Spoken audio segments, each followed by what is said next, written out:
ભગવાન બાલકૃષ્ણ, ભગવાન ઠાકોરજી, જેમનું વાંગમય સ્વરૂપ ભાગવતજીમાં બિરાજમાન છે,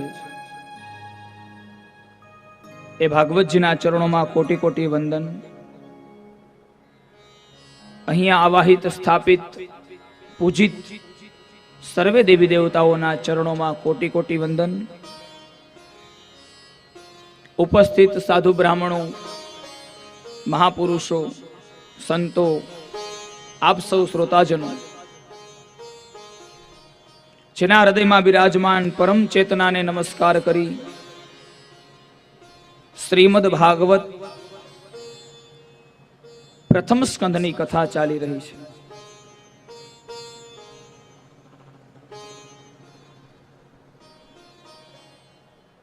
પ્રથમ સ્કંદની અંદર વેદવ્યાસજી મહારાજે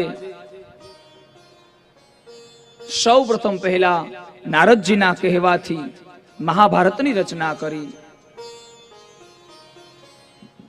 એ મહાભારતની કથાની અંદર ઉત્તરા સ્તુતિ અને કુંતા સ્તુતિ, આ બે સ્તુતિની કથા આપણે સાંભળી. હવે ભીષ્મ સ્તુતિની કથા છે મહાભારતની અંદર. મહાભારતની અને ભાગવતની એક વિશેષ મહત્તા એ છે, ભગવાનને ભજવા માટે સ્તુતિઓ થઈ છે, અને આ સ્તુતિ એ માત્ર નિસ્વાર્થ ભાવે થઈ છે. કોઈ પણ સ્વાર્થ નથી, કોઈ ઈચ્છા નથી,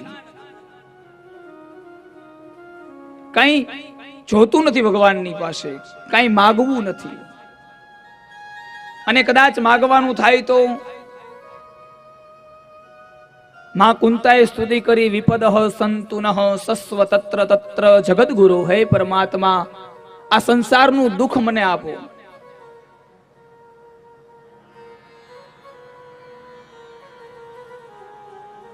તો આ મહાપુરુષો, આ ભગવાનના ભક્તો પરમાત્માના કાયમ માટે નજીક રહેવા વાળા ઈશ્વરના ભક્તો કાયમ માટે એના ચરણોમાં રહે છે. એનું કારણ એ છે, ભગવાનની ભક્તિ ખરી, ભગવાનની સ્તુતિ ખરા, પણ એમાં કોઈ સ્વાર્થ નથી, નિજ સ્વાર્થ નથી, પોતાનો સ્વાર્થ નથી.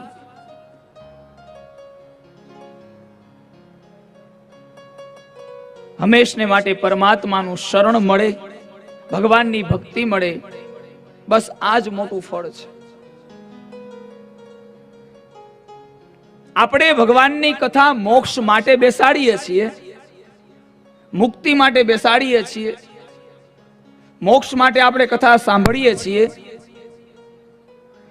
પણ અહીંયા મહાત્માની કથાને આપણે યાદ કરીએ તો વેદવ્યાસજી મહારાજ એમ કહે છે, મુક્તિ તો દાસી છે. મુક્તિ એક સામાન્ય ફળ છે, આ કથાનું દાસી છે. મેઇન ફળ શું? મુખ્ય ભાગવત કથા શ્રવણનું મુખ્ય ફળ છે ને, એ ભક્તિ છે. ભક્તિ મહારાણી છે. મારા ને તમારા જીવનની અંદર ભક્તિની પ્રાપ્તિ થઈ જશે ને, તો દાસી તો મુક્તિ એ દાસી બનીને આવી જશે આપણી પાસે. એના માટે કોઈ ચિંતા નથી. અને એટલા માટે અહીંયા જે ભગવાનના ભક્તોએ સ્તુતિ કરીને એને મુક્તિની માગણી નથી કરી, મોક્ષની માગણી નથી કરી, ભગવાનની ભક્તિની માગણી કરી છે. જન્મો જન્મ પરમાત્મા તમારા પદની પ્રાપ્તિ થાય, કારણ કે તમારા પદની અંદર જ તમામ સુખ છે. પરમાત્માના ચરણોમાં જ તમામ સુખ છે. એટલા માટે બસ એ મળી જાય, ભગવાનના ચરણ કમળમાં વાસ મળી જાય. ભક્તિ મહારાણી જ્યારે જ્ઞાન અને વૈરાગ્યને ખોડાની અંદર સુવડાવીને બેઠા હતા, નારદજીએ પૂછ્યું કે આ તમારી બાજુમાં જે વીંજળો નાખે છે એ દાસ દાસીઓ કોણ છે? ત્યારે ભક્તિ મહારાણી કહે છે કે આ જે વીંજળો નાખે છે ને એ દાસ દાસીઓ ગંગા, યમુના, સરસ્વતી તીર્થો છે. તમે વિચાર તો કરો, આ ભક્તિ મહારાણીની કેટલી તાકાત, કે જેના દાસ દાસીઓ તીર્થો હોય, મુક્તિ એની દાસી હોય, ગંગા યમુના જેની સેવા કરતી હોય એવી ભક્તિ મહારાણી. એટલા માટે ભક્તિની પ્રાપ્તિ થાય આપણા જીવનની અંદર, અવિરત ભક્તિ. ભગવાનની પાસે ભક્તિની માગણી છે.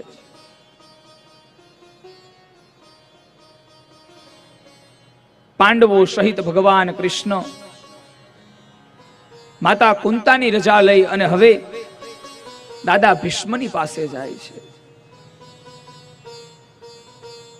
બાણશૈયા ઉપર દાદા સૂતા છે. ગંગા પુત્ર છે. આ જીવન જેને બ્રહ્મચર્યનું પાલન કર્યું છે એવા દાદા, જેને 6 મહિના સુધી પોતાના મૃત્યુને જીતી લીધું છે, કાળને પણ કહી દીધું કે જ્યારે ઉત્તરના સૂર્ય થાય ને ત્યારે આવજે. યોગીઓ દક્ષિણના સૂર્યમાં પોતાનું શરીર ન છોડે, ઉત્તરના સૂર્યમાં છોડે. વર્ષની અંદર 2 વખત, એક વખત દક્ષિણના સૂર્ય અને એક વખત ઉત્તરના સૂર્ય, જેને આપણે ઉત્તરાયણ કહીએ છીએ, ત્યારે ઉત્તરના સૂર્યની શરૂઆત થાય છે. ઉત્તરાયણનો દિવસ એટલે ભગવાન સૂર્યનારાયણ છે એ ઉત્તરાયણના સૂર્ય થયા, એટલા માટે આપણે એને ઉત્તરાયણ તરીકે ઉજવીએ છીએ. યોગીઓ પોતાનું શરીર ઉત્તરાયણના સૂર્યમાં છોડે છે. પવિત્ર સમય માનવામાં આવ્યો છે ઉત્તરાયણનો સૂર્ય. એટલે કાળને પણ કહી દીધું છે ઉત્તરાયણના સૂર્ય આવે ત્યારે જ હું સ્વધામ સિધાવીશ. મૃત્યુ પર જેનો વિજય છે એવા ભગવાનના ભક્ત છે. અને છતાં પણ તમે જોઈ શકો છો કે આ દાદાની અંતિમ સ્થિતિ કેવી હતી? બાણશૈયા હતી, બાણોની પથારી હતી. દાદા ભીષ્મના અનેક જન્મો પૂર્વના જે કર્મ હતા ને, એ કર્મને લઈ અને દાદાને આ દુઃખ ભોગવવું પડ્યું છે.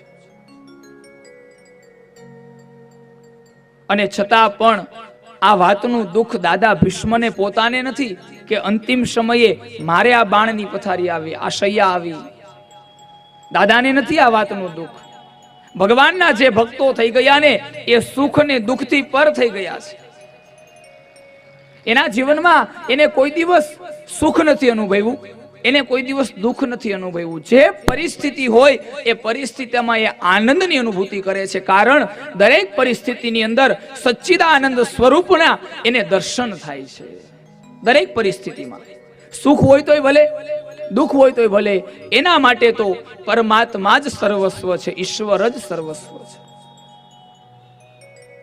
પોતાના કરતા પણ વિશેષ મહત્તા ભગવાનને આપે છે ભગવાનના ભક્તો. એટલા માટે એને દુઃખ નથી. ભગવાનની ભક્તિ કરનાર જીવાત્મા ક્યારેય દુઃખી ન હોઈ શકે. ભૌતિક દુઃખની વાત નથી, આધ્યાત્મિક દુઃખની વાત છે.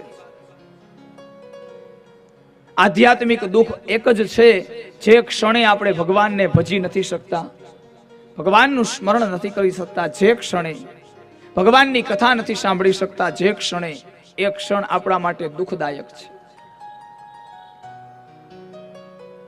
એટલા માટે દાદાએ ભગવાનની સ્તુતિ કરી છે, ભગવાનની પ્રાર્થના કરી છે. પાંડવો સહિત ભગવાન કૃષ્ણ દાદાને દર્શન આપવા માટે જાય છે. અંતિમ સમય છે દાદાનો. દાદાને પરમાત્મા બંને મળ્યા છે અંતે, અને 4 આંખો ભેગી થઈ છે.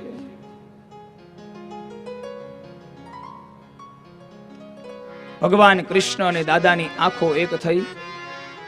દાદાની આંખમાં અશ્રુની ધાર છે. શેના માટે રેડા છે દાદા?